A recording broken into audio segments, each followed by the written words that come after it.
일라디오 4시 경제뉴스를 마칩니다. 지금까지 아나운서 김재웅이었습니다. KBS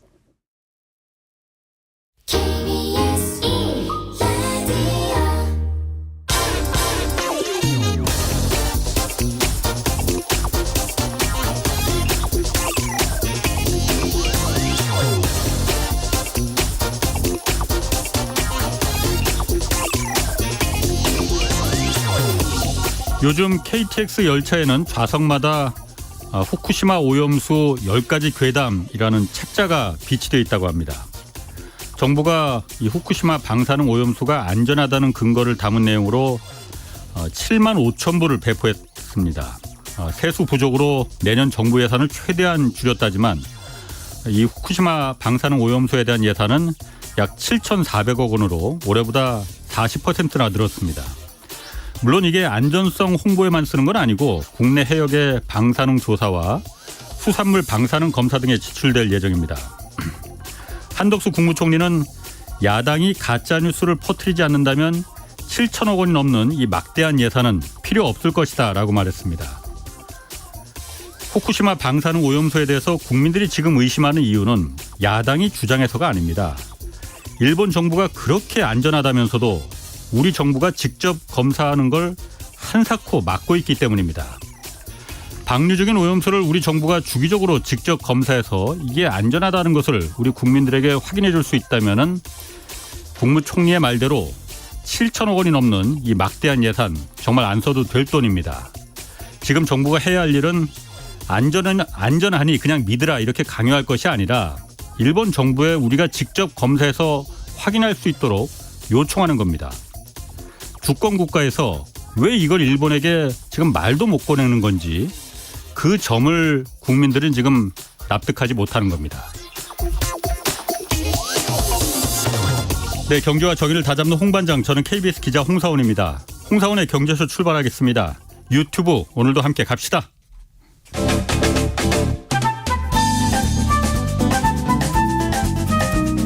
세계는 지금 어떻게 변화하고 있을까요? 우리는 지금 어디로 가야 할까요? 이분에게 답을 찾습니다. 경제학 박사 박종훈 기자의 경제 한방. 네, 일본 경제가 살아나는 것처럼 보이지만 이게 침몰 위기에 놓인 호화 유람선이라는 그런 분석도 나오고 있습니다. 일본 경제 복병 무엇일지 좀 자세히 살펴보겠습니다. 여러분들 아주 좋아하시는 박종훈 KBS 기자 나오셨습니다. 안녕하세요. 네, 안녕하세요.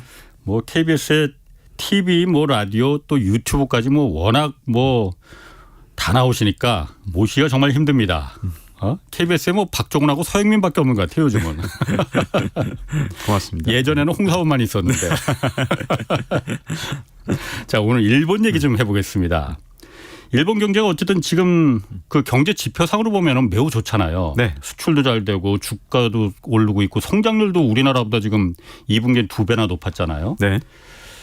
이게 본격적으로 지금 일본 경제가 살아나고 있는 그 과정이냐 아니면 지금 반짝하는 거냐. 일단 그건 어떻게 보십니까? 뭐 저는 개인적으로는 사실 일본 경제가 우리나라보다 사정이 훨씬 더 좋다. 이건 진짜 분명하다고 보거든요. 예. 당장 뭐 모든 경제 지표, 뭐 성장률도 훨씬 더 낮고 그뿐만 아니라 그 외에 모든 뭐 예를 들어 취업률이라든가 모든 걸 볼 때 일본이 우리보다 나은 편이거든요. 예. 근데 이 상황에서 일본에서 다른 사람도 아니고 이 노구치 유키오 그러면 이 경력 자체가 원래 대장성, 지금의 재무성이잖아요. 그 대장성 관료 출신으로 우리로 말하면 기재부죠. 네, 그죠. 기재부인데 이분이 현역에 있을 때 별명이 미스터 N이었거든요. 미스터 N? 네, 그 이유가 엔화를 쥐락펴락 자기 마음대로 했다는 거죠. 그 정도로 이 실물 경제와 어떻게 보면 학문적으로도 좀 유명한 그런 분이 노구치 유키오 히토스바시 대학 명예 교수입니다. 그런데 이분이 뭐라 그랬냐면 일본 경제가 지금 여러 가지로 좋은 것처럼 보이는 게 지금 환상이라는 거죠. 이 표현으로 어떻게 얘기했냐면 호화 유람선에 비유를 한 겁니다. 그래서 일본 경제가 침몰 위기에 놓여서 구멍에 뻥뻥 뚫려서 물이 새고 있는 호화 유람선인데 이렇게 표현합니다. 그래서 일본의 미래에 대해서 나는 강한 우려를 갖고 있다. 그것은 공포라 해도 무방하다. 이런 얘기까지 하면서요. 일본이 한국처럼 IMF 구제금융으로도 빠질 수 있고 더 문제점은 일본 경제가 너무 규모가 크기 때문에 예. IMF가 감당할 수 없을 수도 있다. 이런 얘기거든요. 근데 이 가장 큰 원인 중에 하나로 초고령화 사회로 진입하면서 여러 가지 충격들이 굉장히 많이 앞으로 다가올 텐데 예. 이 정부가 아무런 준비도 하지 않고 자산 가격 부풀리는 데만 지금 올인하고 있는 이런 상황을 질타하면서 이제 고령화가 이제 어떻게 보면 충격이 진짜로 다가오게 되면 일본 경제가 뭐 생산성도 떨어지고 장기적인 성장 동력도 약화되고 일본의 미래는 앞으로 굉장히 처참하게 무너질 수밖에 없다. 이런 주장을 하는데요. 네. 이분들의 이분의 생각을 좀 보면 이게 어떻게 보면 우리나라가 약간 자꾸만 투영이 되더라고요. 특히 마지막에 가면 일본인들 사이에서 불만이 자꾸만 쌓여가면 네. 흉악범죄, 왜 이상동기 범죄라고 요즘 표현하잖아요. 이게 급증하면서 치안까지 나빠질 것이다. 예. 이게 남의 나라 얘기 같지 않은 거죠. 그리고 예. 더군다나 우리나라보다 훨씬 좋아 보이는 일본에서 이런 얘기를 하는데 그러니까. 우리나라는 정작 지금 우리나라 경제에 대해서 제대로 지금 분석이 돼 있는가 이런 걱정들이 좀 드는 겁니다. 아니 일본 그 노구치 교수는 사실 기사가 여러 번 나왔었잖아요. 그러니까 네. 뭐 한국에 지금 일본이 역전 추월당하고 있다. 뭐 그런 부분에 대해서 작년에도 그 기사가 많이 나왔고 그랬는데 네. 어쨌든 이 일본 경제가 지금 침몰하는 호화 유람선이라고 했는데 어쨌든 경제 지표상으로 보면은 침몰 안 할 것 같은데 왜 침몰하게 한다고 보는 거예요? 그러면 일단 정부 잘못이 굉장히 크다는 게 지금 네. 이제 비판 중에 가장 크거든요. 그래서 예. 일본을 위험으로 몰고 가고 있는 범인 예. 이게 정부라는 건데 정치인들 머릿속에서 오직 다음번 선거만 지금 따지고 있다는 거예요. 그래서 어떻게 일본 경제를 지금 비유하냐면 예. 호화 유람선의 선장이 바로 정치권, 예. 정부고 예. 그다음에 선원들이 일본의 국민들인데 계속해서 일본 국민들을 헷갈리게 하려고 혼란스럽게 만들려고 지금 호화 댄스 파티를 계속 열고 있는 거죠. 그래서 사실은 그래서 지금 반짝하고 있다는 거예요. 네네. 그런데 이 유람선에는 계속해서 구멍이 뚫리고 있다는 건데 근데 예. 물은 막 새서 계속해서 넘쳐나고 있다는 겁니다. 그래서 대표적으로 산업 정책을 비판했어요. 예. 산업 정책 같은 경우에 특정 기업에 보조금을 지금 현재 일본에서 엄청나게 주고 있는데 그 대상이 되는 게 주로 일본에서 쇠퇴한 산업, 가망이 없는 산업에 자꾸 정부가 보조금 아무리 줘봤자 아니 일본에서 이런 산업이 다시 부활할 리가 없지 않느냐. 이런 반도체 비판을 말하는 하는 것 거죠. 같은데? 네, 일본의 뭐 반도체뿐만 아니라 예. 여러 이제 뭐 디스플레이라든가 이런 예, 거에 예. 다 포함만 한 겁니다. 예. 그리고 기업의 생산성 저하가 계속될 수밖에 없고 무역 수지가 상시 적자가 될 가능성이 굉장히 크기 때문에 예. 이게 경상수지 적자로 될 가능성이 있다. 이렇게 보는 거고요. 예.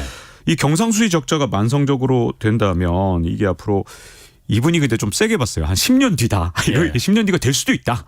근데 금융자본은 이거보다 더 빨리 움직여서 사실은 조만간 금융 도피가 일어나기 때문에 일본 시장에 타격을 줄 수밖에 없는데 그 과정에서 결국은 일본 정부가 억지로 올린 주가나 아니면 부동산 가격이 폭락을 하고 자산 가격이 떨어지는 그런 현상이 조만간 올 수밖에 없다. 이렇게 비판을 하고 있는 거죠. 그 일본 정부가 그럼 지금 주가가 올라가고 수출이 잘 되고 그런 걸 억지로 했다는 거예요. 원래 그러니까 일본이 네. 그동안 그래도 90년대 그 버블이 꺼지면서 장기 침체로 들어갔을 때 버텨온 이유 중에 하나가 해외에 워낙 많은 일본의 그 자산들이 있기 때문에 거기서 들어오는 뭐 부동산과 주식 투자 상품에 대한 그 수익으로 경상수지가 계속 어마어마한 흑자를 냈기 때문에 버텨올 수 있었던 거잖아요. 네. 근데 그것도 지금 그러면은 경상수지도 적자를 얘기를 하는 거예요, 그러면은? 네. 사실은 올해 일본도 경상수지 적자를 한 번 봤습니다. 우리나라는 세 달이나 그렇지. 경상수지 적자였잖아요. 일본이 이제 경상수지 적자를 한 번 보니까 한 달 네. 정도 받았기 때문에 그때 굉장히 충격적인 뉴스로 일본에서 전했어요. 왜냐하면 일본이라는 나라가 다른 건 몰라도 경상수지는 적자를 안 볼 것이다. 왜냐하면 해외에 투자해둔 돈이 워낙 많기 때문에 이게 경상수지는 계속해서 흑자를 갈 것이라고 했는데 일본도 이제는 체질이 예전만큼 튼튼하지 않은 건 분명하거든요. 근데 노구치 교수가 저는 좀 너무 엄살 가까운 그런 수준이라고 봐요. 왜냐하면 우리나라가 사실은 일본하고 어떤 걸 비교해도 현재 안 좋은 상황이거든요. 사실 우리나라가 25년 동안 일본보다 경제 성장률이 높았습니다.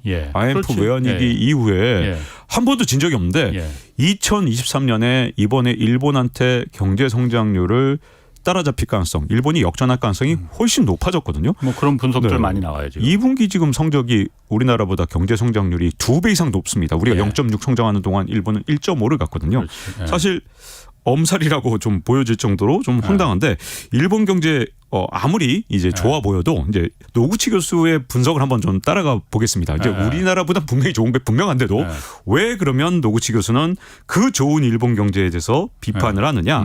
요 얘기를 사실은 이제 노구치 교수가 정확하게는 얘기 안 했지만 제가 이제 좀 올라간 것들을 몇 개 좀 이제 조목조목 하나 보면 일본의 사실 주가라는 건 이렇게 많이 뛴 이유가 있습니다. 일본 경제가 좋아졌다. 그럴 때 항상 대표적으로 먼저 말하는 게 주가잖아요. 주가. 30년 그 치를 다 회복했다고 그러는데. 맞습니다. 네. 근데 그 주가가 대표적으로 항상 좋아졌다는 거에 첫 번째로 꼽히는데 네. 이 이유가 있거든요. 사실은 1월 달에 네. 사실은 전 세계가 전부 다 긴축을 하고 있는데 일본 혼자서 네. 어마어마한 금액의 양적 완화를 했거든요. 1월 달에 돈을 얼마 풀었냐? 17조 엔을 풀었는데 네. 일본이 양적 완화를 시작한 지 22년이 됐습니다. 근데 22년 만에 한 달 동안 17조 엔을 한꺼번에 푸는 거 이건 일본 역사에 처음이거든요. 그러니까 진짜 어마어마한 돈을 풀었습니다. 다른 나라 다 주가에 흡수할 때. 그렇죠.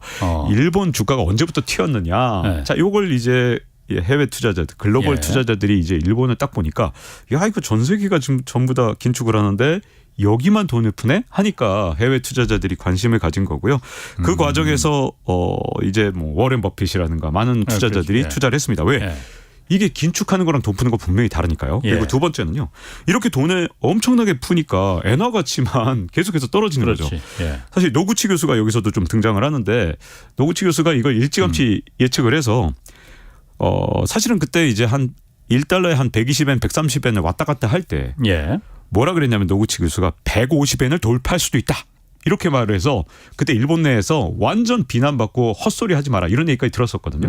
근데 실제로 152엔까지 갔었죠. 그때 그랬지. 1달러에. 그러니까 사실은 노구치 교수의 말이 맞았던 셈이고 지금도 1달러에 147엔을 왔다 갔다 하는 거 아닙니까? 예. 자, 이렇게 엔화 가치가 떨어지니까 일본이 반짝 수출이 지금 잘 되는 상황이 일어난 겁니다. 그래서 자, 주가를 끌어올린 가장 큰 원인은 바로 이런 엔화 가치가 엄청나게 떨어지니까 그거 보고 어쨌든 수출이 좀 잘 될 것이다. 네. 그리고 이렇게 돈을 엄청나게 풀었으니 당연히 주가가 올라갈 것이다. 예. 이런 것들이 작동을 한 거고요. 예. 마지막 세 번째는 증시 부양을 진짜 완전히 끝판왕으로 하기 위해서 네. 일본 정부가 증권거래소에 압력을 넣고 증권거래소도 무슨 짓을 했느냐.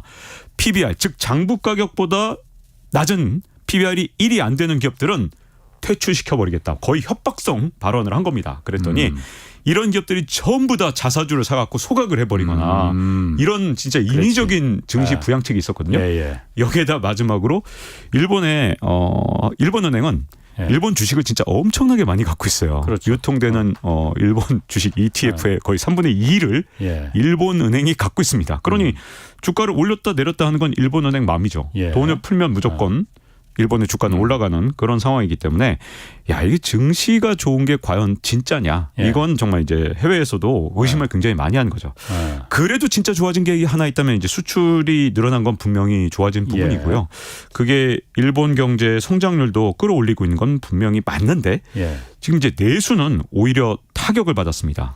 그 이유가 그러니까 뭐냐? 당연히 네, 뭐 그렇죠. 수입 물가가 더 올라갈 테니까. 물가가 엄청 뛰니까 이게 지금 일본 사람들 입장에서는 소득이 엄청나게 줄어든 셈이 됐거든요. 그러니까 임금도 그래도 많이 올라가지 않았어요? 그런 기사는 많이 나왔던데. 네, 맞습니다. 어떻게 했냐면 일본 정부에서 사실은 일본은 이제 우리나라보다도 어떻게 보면 이제 정경 유착 문제가 여전히 해결되지 않은 우리보다 훨씬 더 심각한 문제를 갖고 예. 있죠. 그러다 보니 일본 정부에서 경단련, K단련을 압박을 해서 한국판 전경련. 네, 그렇죠. 한국판 정경련이죠. 그래서 어떻게 했느냐?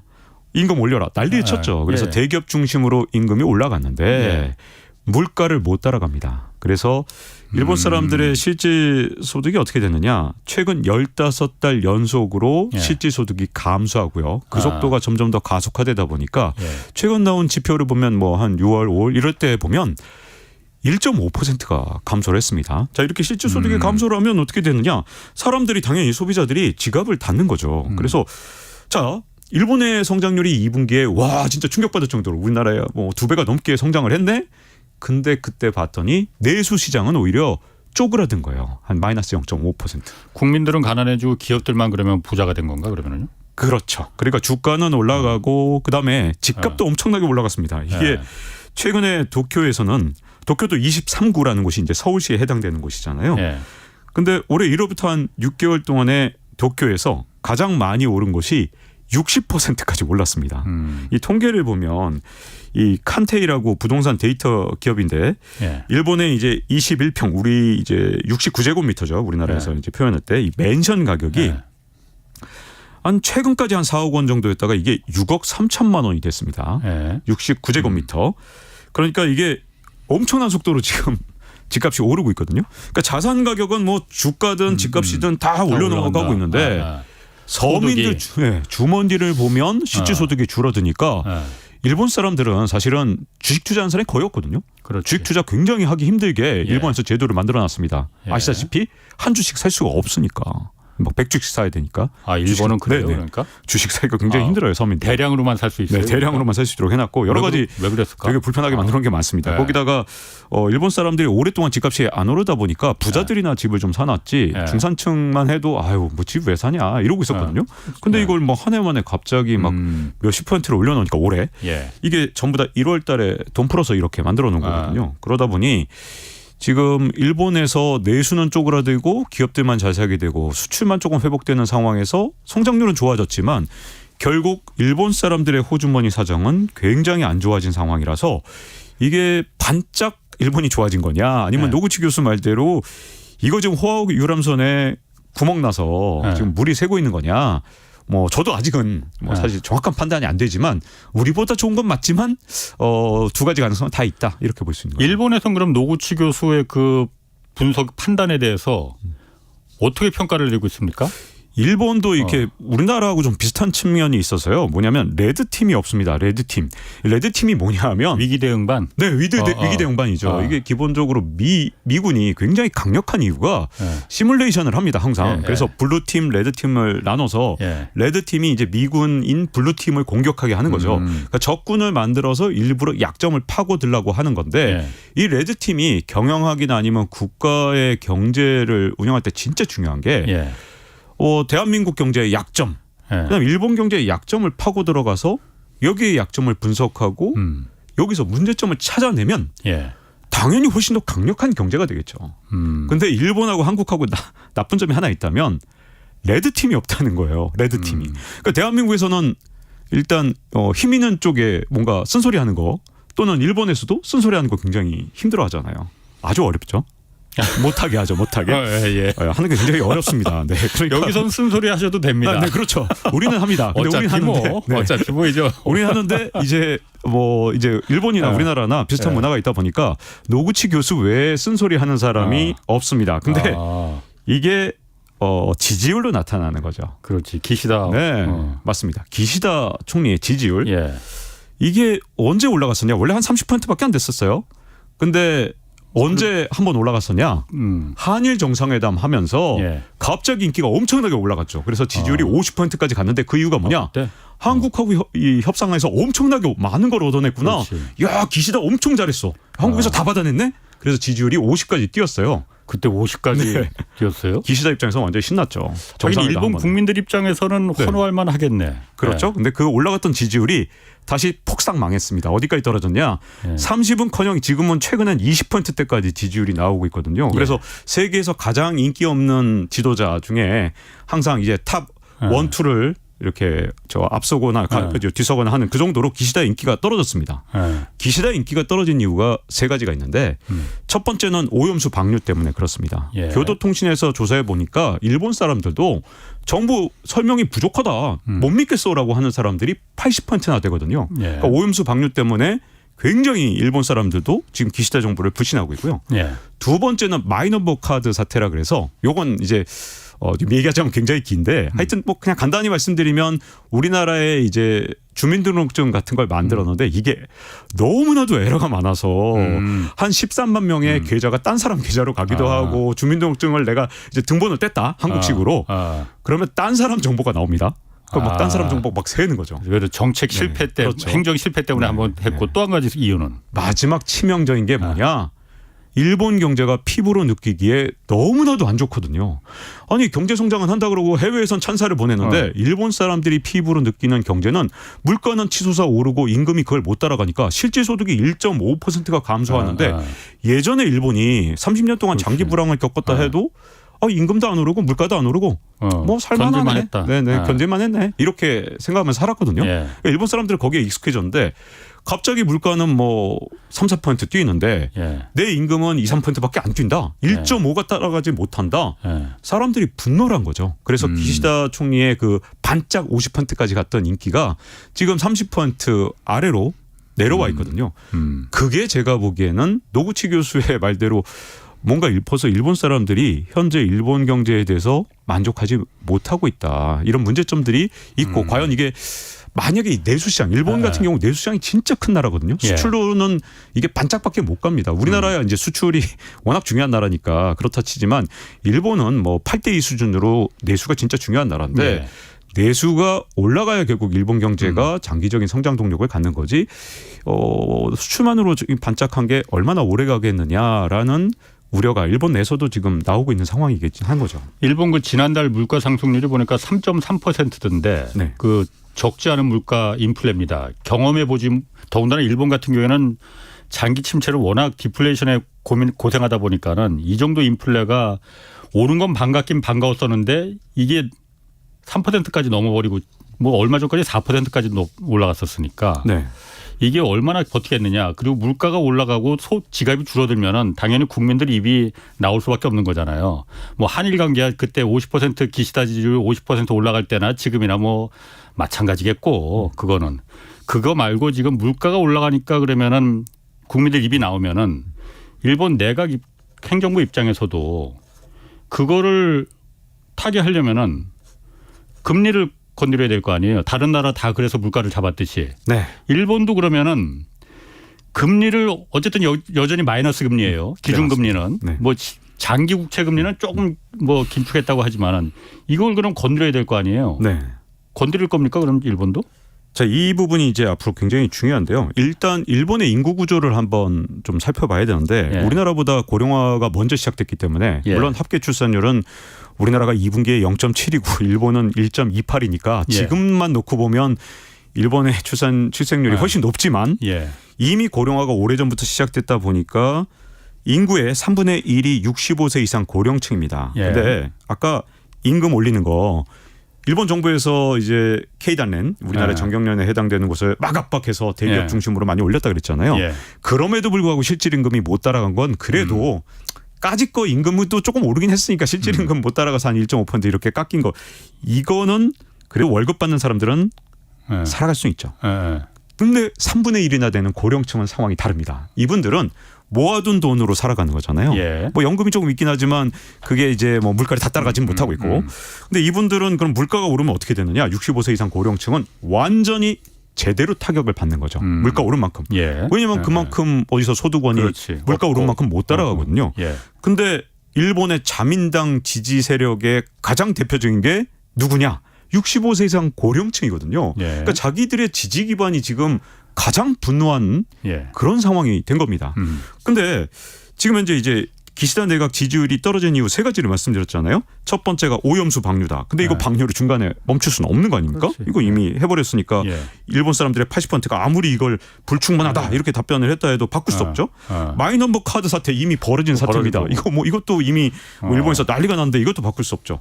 그러니 바꿀 수 있는 건 결국은 이거 물가가 이렇게 계속 오르면 괜찮겠느냐. 이게 어떻게든 이걸 조금 나중 가서 통제하려고 하지 않겠느냐.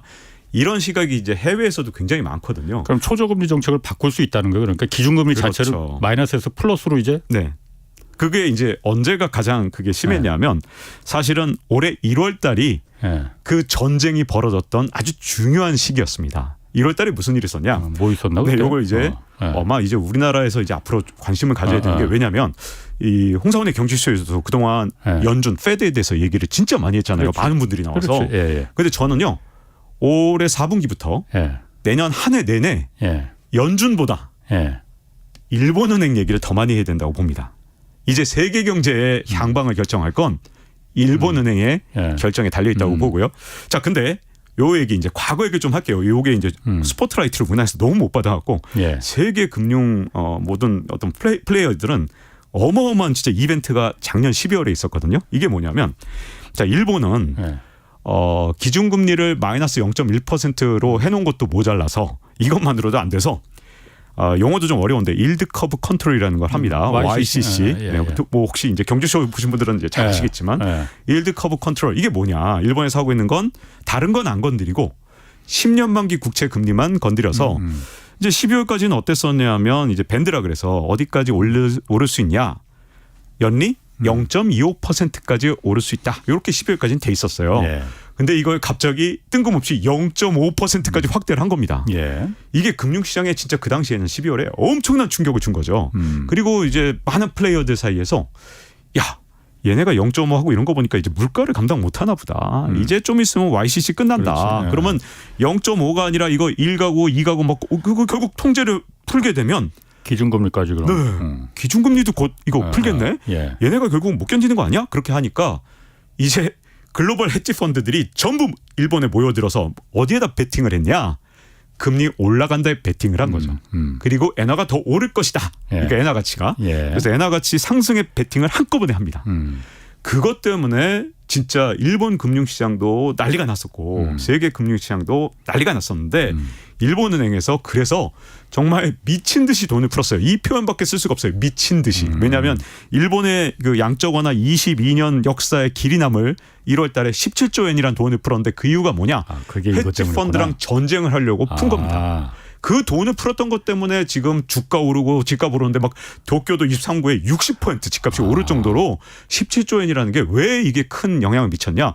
다른 나라가 다 긴축하는데 일본 역사상 한 달에 돈 푼 걸로는 가장 많은 돈을 풀었으니 이게 정말 난리가 난 거죠. 자, 자극적으로 갔겠네. 그렇죠. 그래서 이제 1월 달에 이제 두 가지 시그널을 준 건데 일본이 일단 0.25에서 0.5까지는 갔지만 적어도 당장 YCC 즉 일드 커브 컨트롤 이걸 종료하지는 않겠구나. 그리고 여기에 패배한 헤지 펀드들이 일단 항복을 했죠. 야, 네. 잘못 건드렸다. 여기 엄청난 돈을 손해 봤습니다. 예. 자, 그래서 이런 두 가지 신호를 주면서 헤지 펀드들한테 이제 완전한 경고를 한 거죠. 이게 이제 첫 번째 일본은행에서 이벤트였는데 7월 달에 이걸 0.5에서 다시 1%로 슬그머니 확대를 합니다. 예. 근데 그때는 말도 진짜 이게 무슨 말인지 하도 애매해서 이걸 몇 번을 읽어도 야 1%로 확대를 한 건가 안 한 건가 봐서 개입하겠다. 이게 이 편이 딱 맞는 것 같아요. 맞습니다. 그래서 그 이유가 뭐냐 0.25에서 0.5로 올릴 때 일본 금융시장을 엄청난 충격으로 몰아넣었고 그 부작용으로 지금 일본 집값이 막 진짜 엄청나게 폭등하게 만들고 이런 부작용을 만들었기 때문에 이번에는 진짜 입조심을 좀 한 거죠. 근데 사실 이게 제가 한국은행에 아주 잠깐 있었잖아요. 근데 한국은행에서 제 사수가 했던 말이 저 아직도 기억나는 게 야 한국은행에선 절대로 A는 B다라고 하면 안 돼. A가 B가 아닌 경우가 많지 않다고 사료됨. 이렇게 써야 돼. 사료됨. 알았지? 저한테 그렇게 제 사수가 말했던. KBS로 오시길 잘했네. 그래서 이 사료됨 이러면서 암기를 했어요. 근데 한국은행에 비해서 일본은행이 10배쯤 더 뭐 좋게 말하면 신중하고요. 나쁘게 말하면 정말 약간 뭐 비겁합니다. 그래서 한국은행이 사료됨이라면 일본은행은 A가 B가 아닌 경우가 많지 않다고 사료된다고 사료됨 이렇게 쓰는 거죠. 그래서 사료됨을 두 번쯤 쓰면 되거든요. 근데 일본은행이 이제 그때 시그널을 준 게 뭐냐. 야 너희들 만약에 베팅을 또 하기만 해봐 죽어. 근데 이제 그 신호를 너무 세게 주면 또 혹시 반대로 튈까봐 요 정도 시그널을 준 겁니다. 뭐냐면 우리가 이거를 1% 그러니까 0.5에서 1로 금리를 확대한 듯 안 한 듯 했지. 근데 이 상태로 우리는 내년 1분기까지는 갈 거다. 그러니까 그때까지는 말이야. 우리 금리가 올라간다든가 엔화 가치가 급등한 쪽에 베팅하잖아. 그럼 너네는 엄청난 손해 볼 거야. 우리는 또 양적 완화 또 할 수 있어. 라는 정도의 경고를 한 거고요. 그 상황이 현재까지의 상황을 좀 정리를 한 겁니다. 그게 이제 7월에 그 일이 있었고 요 8월까지는 그래서 엔화가 지금 여전히 1달러에 147엔 그리고 우리나라는 한 900원 정도의 엔화 환율을 유지하고 있죠. 요 상황이 지금 현재까지의 상황인 겁니다. 지금 유튜브 댓글에 그거 좀 해석을 해달라는 분들이 많아요. 그러니까 오늘 기사에 나왔는데 기재부가 일본하고 그 사무라이 본드라고 하잖아요. 네. 일본 채권 그러니까 일본에서 엔화 표시로다가 우리나라 외평기금에서 엔화 표시로다 채권을 발행하는데 700억 엔 정도 하나로 따지면 7천억 원 정도 되죠. 이거 발행을 했다는 거잖아요. 그럼 지금 말씀하신 대로 0.7% 정도 금리로 발행을 했다고 하는데 엔화 표시로 이게 만약에 예를 들어서 일본이 기시다 총리 인기도 떨어지고 지금 뭐 그 물가도 올라가고 그러는데 갑자기 어느 순간 획 돌아서 기준금리를 만약 막 그 혹시 올린다 하면은 엔화가 지금 떨어졌 엔 저인 상태에서는 괜찮지만 그리고 이게 일본 내에서 그냥 이게 그 투자하는 일본 주식 사거나 부동 사거나 이런 거에 투자하는 거면 뭐 자산으로 다시 엔화로 바꿀 수 있겠지만은 지금 한국 기업들 중에서도 이 사무라이 본드 산 기업들 꽤 있거든요. 왜냐하면 일본이 워낙 싸니까 그거로 다 채권 발행해서 한국에 그 원화로 바꿔서 높은 금리에서 이걸 굴리는 기업들도 지금 꽤 있거든. 금융기관들, 카드사들 같은 경우에. 엔화가 갑자기 올라버리면은 감당할 수 있겠느냐 이거. 지금 그 부분들을 좀 많이 물어보거든요. 어떻습니까? 저는 일본 돈은 지금 어떤 방식이든 일본 돈을 빌려다 쓰는 건 네. 조달해 쓰는 건 굉장히 심각한 독이 될 수 있다고 생각을 하거든요. 우리가 IMF 때 외환위기 예. 1997년에 맞았던 가장 큰 이유가 일본에서 자금을 회수했기 때문에 일어난 일입니다. 예. 우리가 무슨 짓을 했냐면 진짜 금융 초보였을 때 예. 이렇게 한 겁니다. 일본 돈이 너무 싼 거예요. 예. 야, 이건 뭐 금리가 뭐 거의 제로 수준인데 이걸 3개월짜리를 빌려다가 이제 동남아시아 태국이나 아니면 뭐 이런 나라에 돈을 빌려줄 때 한 3년짜리나 10년짜리로 빌려주면 앉은 자리에서 뭐 예를 들어서 일본 돈을 그 당시에 한 3%에 빌렸다. 동남아시아에 빌려줄 때 한 7%에 빌려주는 예. 겁니다. 왜? 일단 만기 기간이 달라지니까 이 값싼 일본 돈 사다가 한 2% 3% 열리 그런 거 사다가 동남아에 한 빌려주면 7%라니까 앉은 자리에서 한 4, 5% 먹는다. 이 짓 하다가 우리나라가 외환위기 맞은 거거든요. 그러니까 이게 진짜 위험한 게 지금 일본의 그 엔화 가치가 지금 이렇게 떨어져 있는 건 사실은 환율 조작에 가까운 굉장히 일본 정부와 일본 은행의 합작품이거든요. 예. 사실은 이 환율 조작국 관찰 대상자에서 일본이 빠졌다는 거 진짜 이거 말이 안 되는데 우리나라는 지금 미국이 이제 환율 조작국 관찰 대상자에 넣어놓고 예. 일본은 빼버렸습니다. 그 이유는 사실은 미국과 일본 사이에 이 가장 중요한 이유 어떤 관계 협력 관계 중에 하나가 일본이 갖고 있는 미국 국채 팔지 마라. 그리고 좀 야 혹시 여력되면 좀 사주면 안 되겠니? 야 대신 너 환율 조작국 거기 관찰 대상자에서 좀 빼줄게. 이런 사실은 뭐 일종의 저는 미국과 일본 사이에 뭔가 협력이 금융 쪽에서 있었다고 보여지거든요. 근데 이제 앞으로 이제 어떤 일이 생길 가능성이 굉장히 크냐면 일본은행은 사실은 우리나라 한국은행보다도 훨씬 독립성이 떨어집니다. 그래서 정부의 영향을 많이 받는데 기시다 내각이 어떻게든 인기를 회복할 수 있는 방법은 언젠간 물가를 잡아야 되거든요. 근데 일본은행은 지금 이제 계속 얘기를 하죠. 야 이거 내년 되면 물가 떨어진다니까 1.5 된다니까 이런 식으로 얘기를 하지만 요번에 우리나라 물가 상승률 보니까 갑자기 튀어올랐죠. 그렇지. 마치 이 뭐 2%대로 이제 계속 낮아질 것처럼 얘기했는데 웬걸 깜짝 놀라게 튀었습니다. 예. 그 이유가 여러 가지가 있는데 원래 인플레라는 건 진짜 마지막까지 꺼진 불도 다시 봐야 되는 건데 일본은행은 지금 엄청난 자신감을 갖고 있어요. 근데 만약에 일본은행이 물가를 통제하지 못한다든가 또는 내년에 2분기를 넘어서서 일본이 뭐 1분기까지는 금리를 정상화하지 않을 거야라는 정도지 2분기부터는 할 수도 있다는 뜻이에요. 지금 현재는. 자, 지금 현재 일드 커브 컨트롤 이 비정상적인 이런 방식의 금융 환경은 일본이 끝까지 유지할 수가 없습니다. 왜냐하면 여기에는 어마어마한 부작용과 서민들의 삶이 파괴되는 문제들이 있기 때문에 언젠가는 반드시 이 금리는 어떻게든 정상화하는 과정을 겪게 되거든요. 근데 문제점은 그 과정이 일어나면 항상 무슨 문제가 생기냐면 일본이 전 세계에서 해외로 투자를 가장 많이 한 나라 중에 하나거든요. 예. 금액이 얼마냐? 무려 531조 엔입니다. 우리 돈으로 거의 뭐 5천조 원에 5천조 원이네.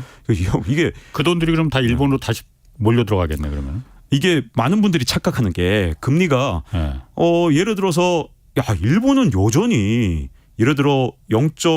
예를 들어서 5에서 얘네가 올려봤자 2%쯤 올렸다고 치자.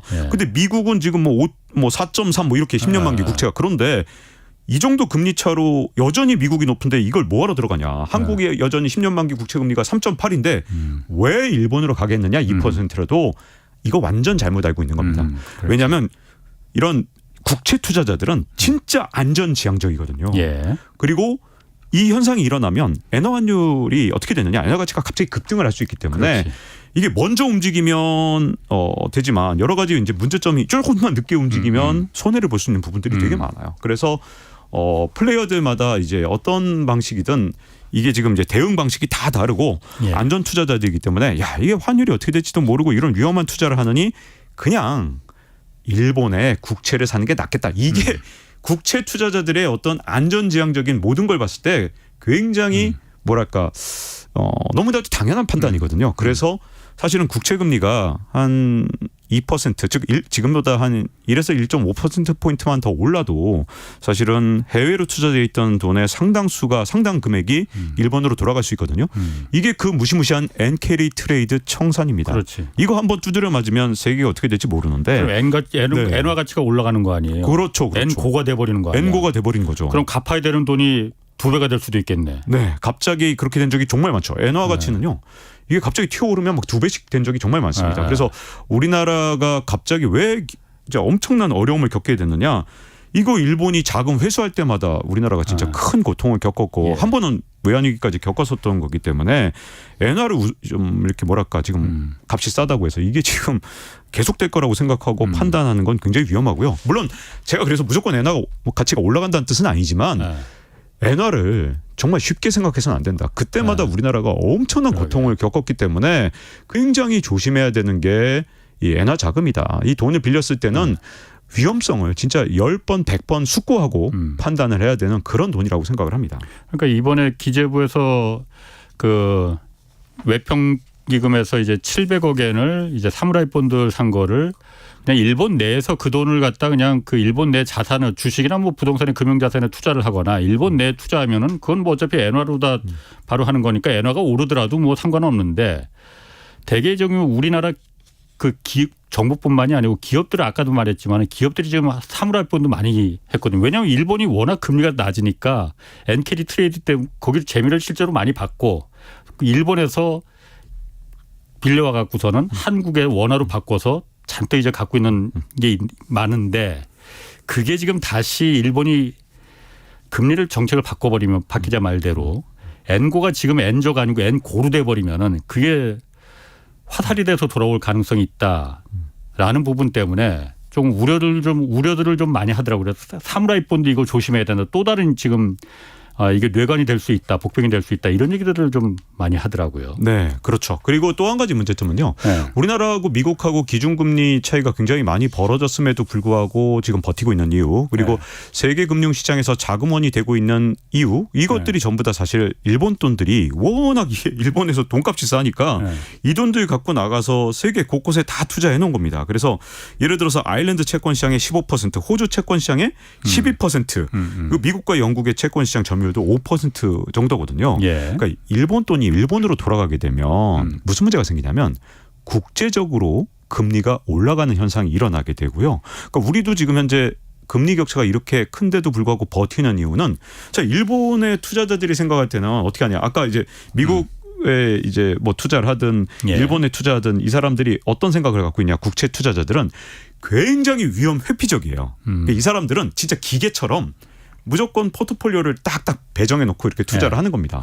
그래서 우리나라에서 금리가 좀 낮고 미국 금리가 더 높다고 해도 한국엔 이만큼 넣어놔, 미국엔 이만큼 넣어놔 이런 식으로 투자를 해놓은 거거든요. 근데 만약에 엔캐리 트레이드 자금이 이제 일본으로 돌아간다 그러면 이게 그냥 단순하게 뭐 우리나라만의 문제가 아니라 전 세계적으로 금리에 영향을 미칠 수 있기 때문에 이게 굉장히 이제 엔캐리 트레이드 청산은 굉장히 중요한 문제거든요.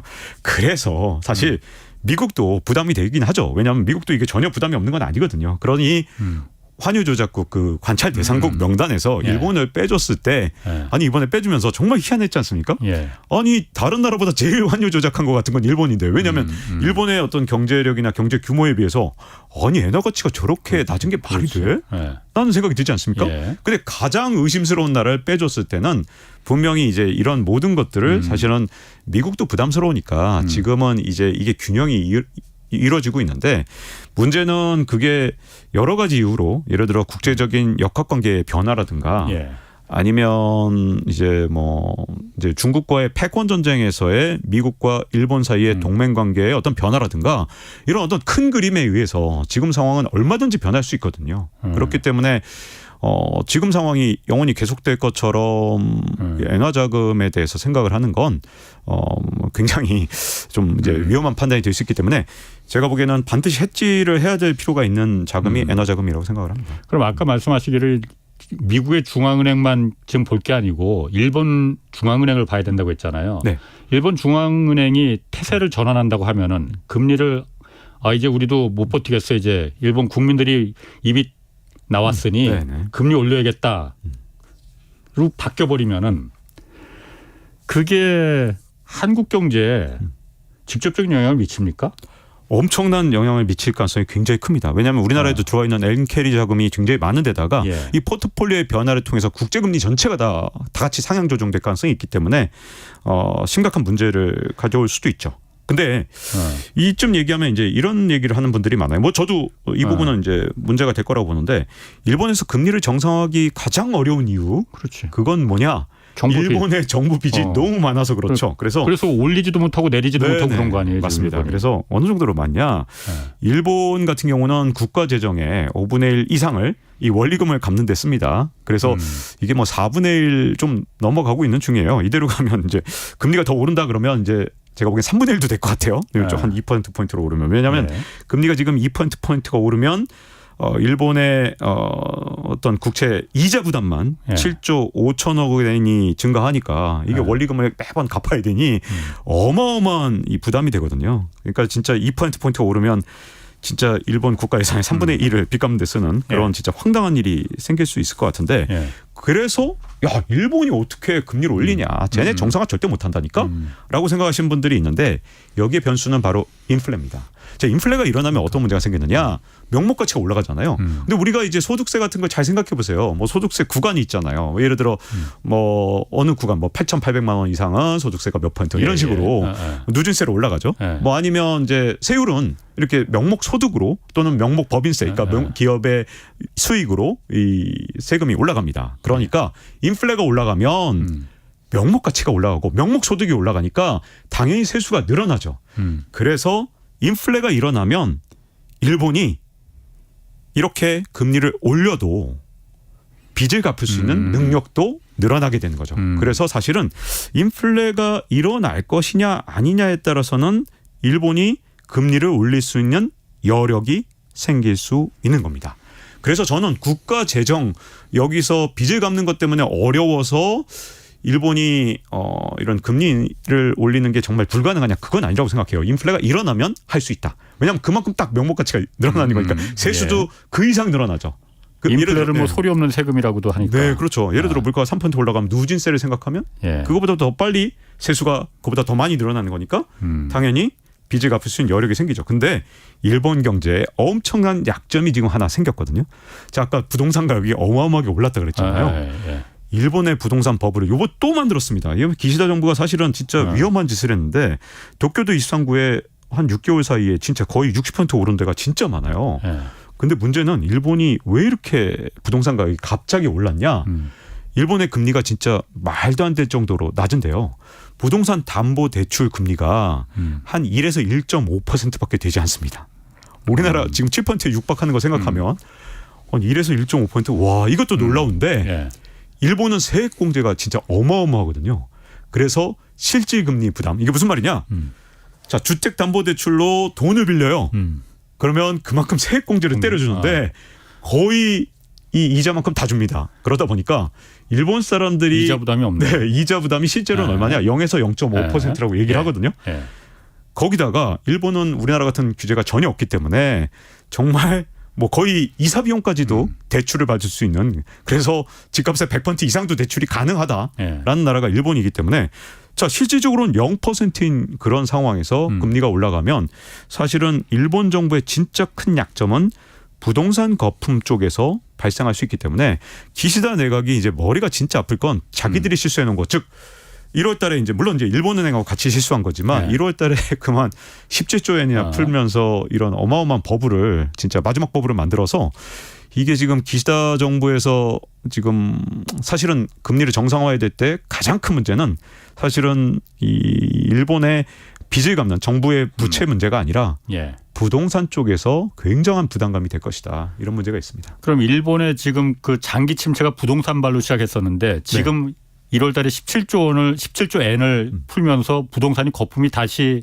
우려할 정도로 커졌다는 거예요? 그렇죠. 사실 1월만 푼 게 아니고 그 뒤로도 계속 풀었습니다. 왜냐하면 시장에 계속 이제 일종의 투기 세력이 끝없이 이제 금리 인상에 베팅을 했거든요. 그래서 1월만 기록적으로 푼 게 아니라 2, 3, 4, 5, 6 계속 진짜 끝없이 풀다 보니까 지금 일본 정부는 지금 굉장히 어려운 상황. 그러니까 일본은행이 돈을 계속 풀어서 야 이거 지금 출구를 어떻게 만들어야 되지? 일본은행과 일본 정부가 다 같이 지금 골치 아픈 상황에 처하게 된 거죠. 그 일본하고 한국하고 좀 똑같네요. 그러면은. 네. 우리도 지금 계속 부동산 거품을 키웠잖아요. 그러니까 네. 긴축 말로는 이제 긴축이라고 했는데 사실은 뭐 가계 주택담보대출이 워낙 많이 늘고 있으니까 지금 일본하고 한국 상황이 좀 똑같은 거 아니에요? 자, 지금까지 이제 일본 얘기를 많이 말씀을 드렸는데 사실은 저는 일본 상황은요 우리나라에 비하면 진짜 엄살 수준이라고 생각하거든요. 노구치 교수 이제 얘기를 시작을 했습니다만 일본이 어려운 정도는 제가 보기엔 우리나라하고는 정말 비교가 안 됩니다. 왜냐하면 우리나라는 지금 다른 나라가 지금 현재 금리 인상하면서 긴축 기조를 필 때 우리도 똑같이 지금 사실상 여러 가지 방식으로 지금 집을 사도록 했고 그게 실제로 시장에 엄청난 왜곡을 가져왔습니다. 어떤 왜곡을 갖고 왔냐. 예를 들어 볼게요. 자, 지금 집값은 일단 오르기 시작했고 주가도 지금 잠깐 이제 이제 오른 다음에 횡보를 하기 시작했는데 사람들이 그동안 어떻게 했냐면 이제 돈이 생기면 투자할 곳이 없으니까 어디다 두느냐. 그냥 일반 예금 있잖아요. 요걸 요구불 예금이라 그러죠. 요 금리가 0.1% 정도 연리 요 정도 되니까 은행들은 이걸 뭐라고 부르냐. 저원가성 그렇지. 예금이라 그럽니다. 이거 원가가 굉장히 싼 예금이라는 거죠. 그러니까 이 예금이 충분히 있었습니다. 그러다 보니 이거 뭐 대출해 줄 때도 지금까지 금리 부담이 없었죠. 근데 마지막 영끌을 해서 투자하게 만들었더니 사람들이 정부에서 자꾸 등 떠미는 상황이 됐잖아요. 이런 방식으로 돈 빌려 저런 방식으로 돈 빌려. 그래갖고 먼저 산 사람들이 또 돈 벌었네. 야 그러니까 사람들이 이제 포모에 또 시달리는 거죠. 야 나만 또 벼락거지 되면 어떡하지? 하다 보니 무슨 일이 생겼냐. 갖고 있는 돈 다 영끌해서 진짜 돈도 다 빌려서 투자를 하다 보니 이 요구불 예금 즉 저원가성 예금이 엄청나게 줄어든 겁니다. 자 그러면 이게 금융시장에 어떤 영향을 미치냐. 은행들 입장에서 원가 부담이 되는 거죠. 그래서 요즘에 갑자기 생겨난 게 뭔지 아십니까? 5%대 특판 예금이 다시 부활했어요. 그 얘기는 은행들이 자금 조달이 예전만큼 쉽지가 않은 거고 그게 이게 시장이 한번 어느 쪽에서 왜곡이 되면 금융시장은요 그걸로 끝나는 게 아니거든요. 항상 풍선을 어딘가 누르면 다른 쪽에서 이렇게 막 부풀어 오르는 게 금융시장인데 그냥 그걸 갖다 야 집값 떨어진 거 위험하지 집값 어떻게든 떠받쳐야지 하는 게 그냥 떠받쳐지고 끝나는 게 아니라 다시 이제 은행들의 어떤 원가 부담이 되면 그 시장 금리가 올라가고 시장 금리가 올라가면 이 막판에 영끌했던 사람들의 부담이 커지면 그게 다시 악순환을 또 만들 수도 있기 때문에 사실은 어떤 금융 정책이든 그 다음에 오는 후속 여파나 아니면 그 악순환이 어떻게 생기는지를 철저하게 계산하는 그런 좀 사전적인 레드팀 이게 필요하거든요. 제가 아까 레드팀이 이게 어떤 정책이 나왔을 때 레드팀을 만들어야 돼요. 예를 들어서 금융당국 내에서 레드팀을 만들어서 자 A라는 정책이 나왔다. 야 A라는 정책의 약점이 뭔지 넌 레드팀이야. 이 A 정책을 한번 공격해봐. 이래야만 정책적인 실패가 없는데 대한민국은 레드팀 하면 참 이제 출세하기 힘들죠. 그럼 지금 그 박 기자 나왔으니까 네. 참 말씀을 잘하시는 거 보니까 지금 왜 그렇게 KBS 그냥 5만 군데서 다 이렇게 박 기자 찾는지 내가 이해를 하겠네. 고맙습니다. 9월 위기설이라는 거 지금 계속 나오잖아요. 정부에서는 그 걱정 없다고 하는데 언론에서도 그렇고 9월 위기설 계속 얘기를 한단 말이에요. 그게 뭐 부동산 PF도 엮여 있고 그거 어떻게 보십니까 지금 박 기자는? 남은 시간이 굉장히 짧으니까 좀 아주 짧게 말씀드린다면 전 9월보다는 이제 미국이 금리를 미처 하지 못한 상황에서 일본이 금리 정상화에 나서는 게 가장 안 좋다고 보고 그 일이 아예 안 일어난다면 제가 보기에는 우리나라가 굉장히 튼튼한 우리나라 선진국에 다 있는 나라이기 때문에 웬만해서는 우리가 위기에 빠질 것 같지는 않습니다. 다만 이제 최악의 상황은 지금 말씀드린 그 조건 미국이 미처 금리 인하를 못한 그 상황에서 금리 정상화를 일본이 시작하게 되면 그게 이제 내년 저는 1분기에서 2분기 정도의 그 시기가 올 수도 있고 안 올 수도 있는데 안 오기를 일단 바라고 있고요.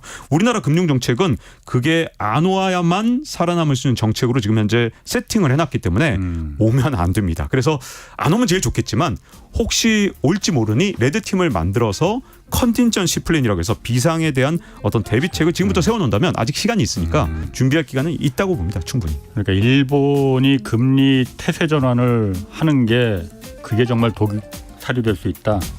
알겠습니다. 박종훈 KBS 기자였습니다. 고맙습니다. 네, 감사합니다.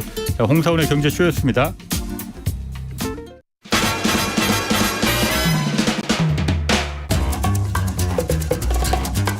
Okay, 3.